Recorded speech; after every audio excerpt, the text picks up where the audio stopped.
Thank you for joining us. I am A.R. Crown, and this is your Black History Moment. I'll be reading from this deck of cards, which is the Civil Rights Movement, and it speaks upon the pivotal events during that important time in which we, as brothers and sisters, rose up and spoke truth to power, sacrificing our time, our energy, our efforts, and a lot of times even our lives, for us today to experience the freedom we currently experience. This talks about those times, events, and the people who made those happen. We'll also be reading from this deck of cards, which is Great African Americans, our brothers and sisters in the struggle that came before us and made our lives today so much easier because of their sacrifices. Let's see, the Civil Rights Movement.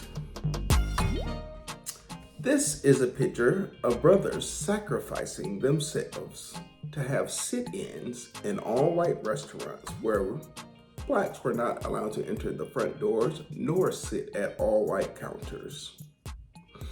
A lot of people sacrificed themselves, were beaten, jailed, and even killed for us just to have the rights of other Americans. The Constitution says that all men were born with these inalienable rights. However,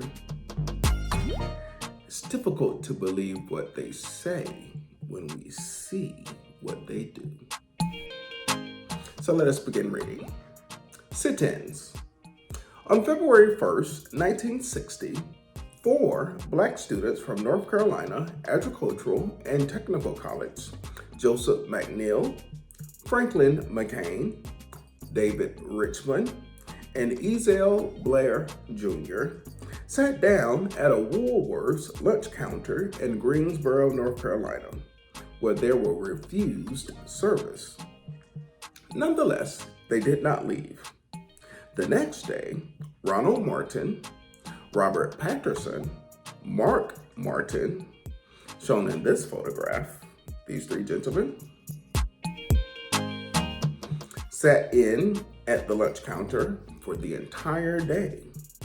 Within weeks, there were lunch counter sit-ins throughout the southern states, soon followed by kneel-ins at all white churches, wade-ins at swimming pools, and picket lines in front of movie theaters and department stores. Many of the participants were students trained in nonviolent strategies who learned to sit patiently while white crowds harassed them, sometimes pelting them with food or pulling them from their seats. Although earlier sit-ins had not brought about the widespread emulation, after Greensboro, they became the staple of the Civil Rights Movement. Because of these brothers, we are able to enjoy the ability to sit at different restaurants, movie theaters, go to integrated pools, our school systems, the justice system.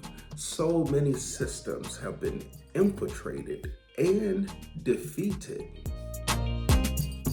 because of the lights of these brothers and sisters.